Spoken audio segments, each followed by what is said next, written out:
bitter criticism.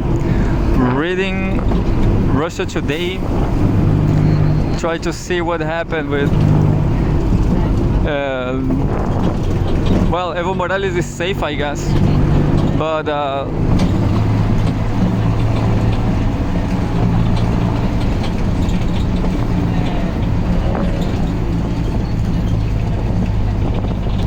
I guess this is the news I just read, but I guess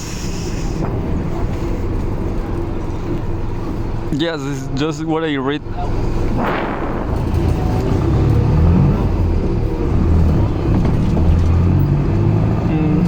Well, I'm going to try to do something else from Russia Today. So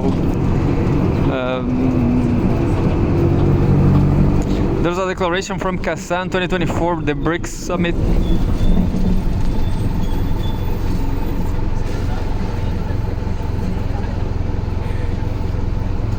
And it says, Russia Today, October 27, the BRICS Kazan Declaration, a manifesto of the New World Order, 2024, so October 27, by Andrei Kortunov, PhD in History, Director General of the Russian International Affairs Council, RIAC member.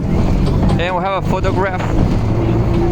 President of Russia, Vladimir Putin, addresses the official reception of 16 BRICS Summit.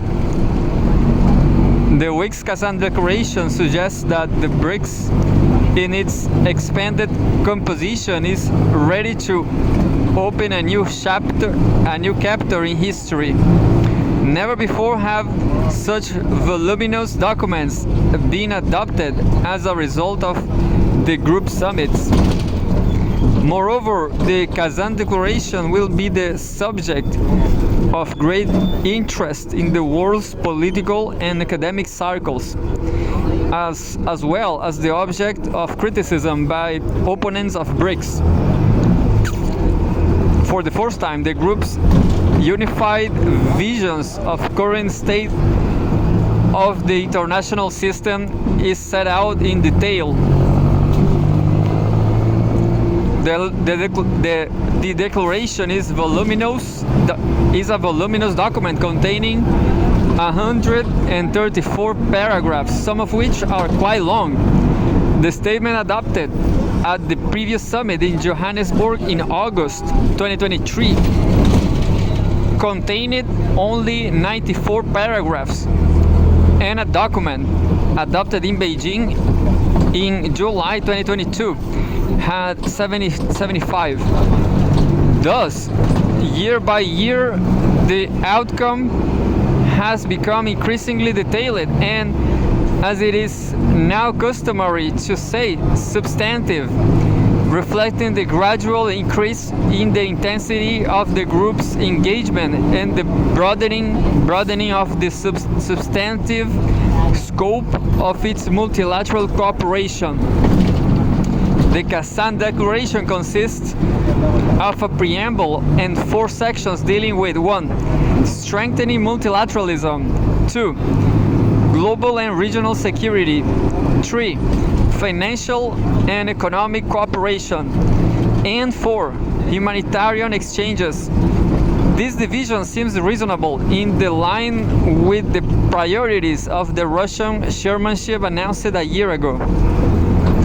For the first time in BRICS history, the declaration sets out in detail the group's shared vision of the current state of the international system, the common or overlapping approaches to the fundamental global problems of our time,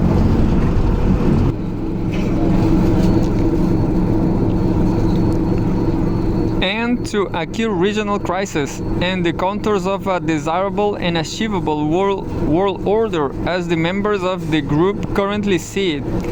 While the document does not provide specific timetables for individual tasks or roadmaps for specific ideas or areas of work, it does cover a number of key objectives that the group should or could pursue over the next few years.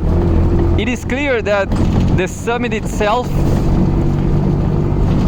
that the document is the product not only of the summit itself, but also of a great deal of hard work by an army of experts, officials, and diplomats at various levels in multilateral formats over the past few months.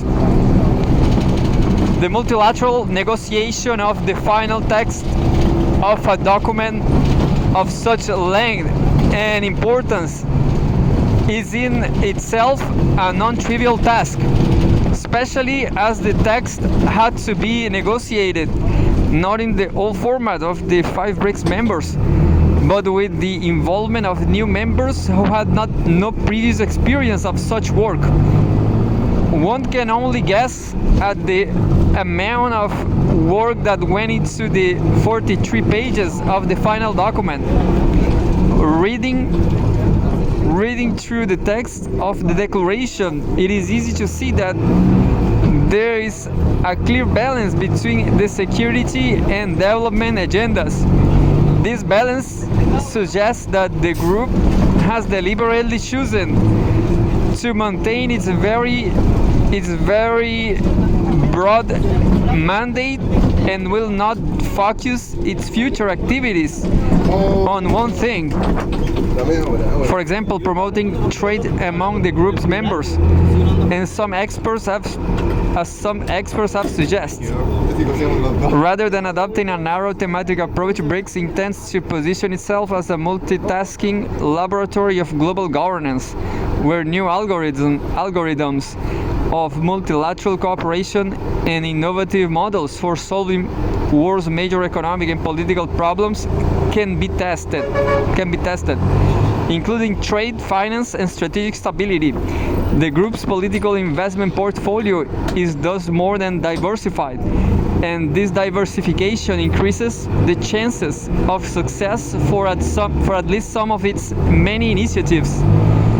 This issue-based approach to cooperation should help to overcome departmental divisions and to avoid the excessive bureaucracy inherent in many international organizations. On development issues, the BRICS predictably faces a difficult choice between trying to achieve reforms of the existing, largely Western-oriented international economic and monetary institutions and trying to create effective alternatives to these institutions under their own common umbrella.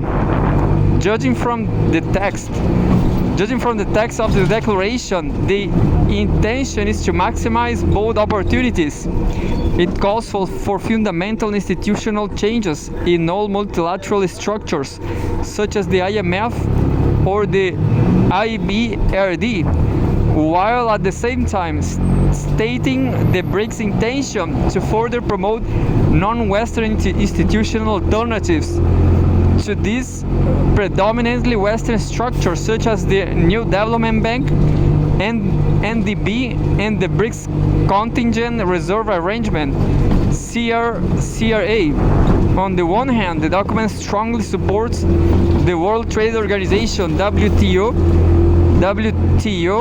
as a universal mechanism for the development of international economic relations, but does not limit its support to the WTO alone, and also calls for further trade liberalization within the BRICS grouping itself. The declaration does not explicitly criticize the trade or financial practices of any particular country or group of countries, but expresses concern about, quote, unlawful unilateral coercive measures, unquote, such as sanctions, which are seen as damaging to the global economy and worldwide sustainable development goals. The paper concludes that such measures inevitably undermine the UN Charter and multilateral trading systems. This emphasis is not surprising. Most of the BRICS member countries are either already subject to some form of unilateral sanctions by the West or could be at any moment. Therefore, the idea of reducing dependence of the old international institutions runs through the entire text of the document. Security issues remain very sensitive for most of the BRICS member countries, and the declaration devotes most of its attention to them. It is not hard to guess that, at least in some conflict situations, members of the group could easily find themselves on different sides of the barricades. Judging by the carefully calibrated text of the declaration, those who worked to bring together the many versions of the document spend a great deal of time and effort finding appropriate language to describe many of the current crises and conflicts. The paragraph on Ukraine, for example, is very short and refers to the positions already expressed by the group in the votes on Ukraine in the Security Council and General Assembly of the UN. It also argues that a peaceful solution should be consistent with UN principles and norms in their entirety. Pays tribute to mentions mediation efforts and calls for conflict resolution through dialogue and diplomacy. We can assume that it was not easy to find a common denominator on the situation in Gaza, given the very different positions of, for example, Iran and the UAE on Israel.